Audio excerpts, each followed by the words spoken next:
Welcome to SK குக்கிங்க. இன்றைக்கி என்னோடய ஸ்டைலில் தாங்க நெய்ச்சோறு எப்படி பண்ணலான்றது வீடியோக்குள்ளே போய் பார்க்கலாம் வாங்க. அதுக்கு வந்துட்டு ஒரு 200 ml அளவு நெய் எடுத்துக்கோங்க.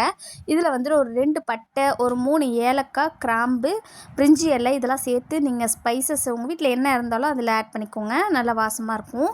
இப்போ ஒரு 4 பச்சை மிளகாய் வந்து கீரி ஆட் பண்ணியிருக்கேங்க. இது நல்லா கொஞ்சம் வெடிக்கும், பார்த்தே போடுங்க. ஒரு 2 வெங்காயம், பெரிய வெங்காயம் வந்துட்டு நாங்கள் நீட்டு வாக்கத்தில் கட் பண்ணி வச்சுருக்கேன், அதையும் இதில் போட்டுக்கோங்க. இந்த சாப்பாடு பொறுத்த வரைக்கும் நீங்கள் பார்த்தீங்கன்னா வெங்காயம், தக்காளிலாம் நல்லாவே வதக்கக்கூடாதுங்க. ஓரளவுக்கு வதங்கினா போதும். அப்போ தான் அந்த சாப்பாடுக்குள்ளே டேஸ்ட்டு நல்லாயிருக்கும். அதே போல் இந்த சாப்பாடு செஞ்சிங்கன்னா இஞ்சி பூண்டு பேஸ்ட்டு மட்டும் நல்லா ஃப்ரெஷ்ஷாக அரைச்சி வச்சுக்கோங்க. இப்போ நான் இந்த சாப்பாடுக்கு வந்து 2 டேபிள் ஸ்பூன் நான் போட்டிருக்கேங்க இஞ்சி பூண்டு பேஸ்ட்டு.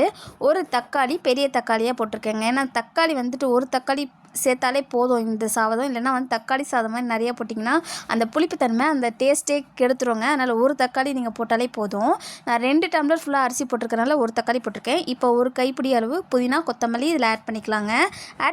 இதுக்கு தேவையான சால்ட் ஆட் பண்ணிக்கிட்டு இப்போ நான் அரிசியை ஆட் பண்ணிக்கிறேங்க. ஒரு 2 டம்ளர் தாங்க நான் ஊற வச்சுருந்தேன். இப்போ நான் ஆட் பண்ணிக்கிறேன். இதுக்கு வந்து இப்போ நான் 1 கிளாஸ் மட்டும் தண்ணி ஊற்றிக்கிறேன்.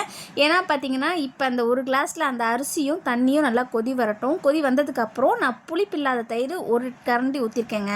இப்போ ஊற்றுனதுக்கப்புறம் பார்த்தீங்கன்னா ஒரு 4 கிளாஸ்க்கு தண்ணி ஊற்றிக்கோங்க. அதாவது நான் ஏற்கனவே 1 கிளாஸ் ஊற்றிருக்கேன். ஏற்கனவே 2 ஆளுக்கு எடுத்திருக்கேன். அதனால் நான் மொத்தம் 5 கிளாஸ் ஊற்றப்போகிறேன். இப்போ 4 ஆளுக்கு வச்சு நம்ம விசில் போட்டு எடுத்தோம்னா நம்ம சூப்பரான டேஸ்ட்டான நெய்ச்சோறு ரெடி ஆகிடுங்க. இந்த வீடியோ பிடிச்சினா லைக் பண்ணுங்கள், ஷேர் பண்ணுங்கள், கமெண்ட் பண்ணுங்கள், சப்ஸ்கிரைப் பண்ணுங்கள். பாய்.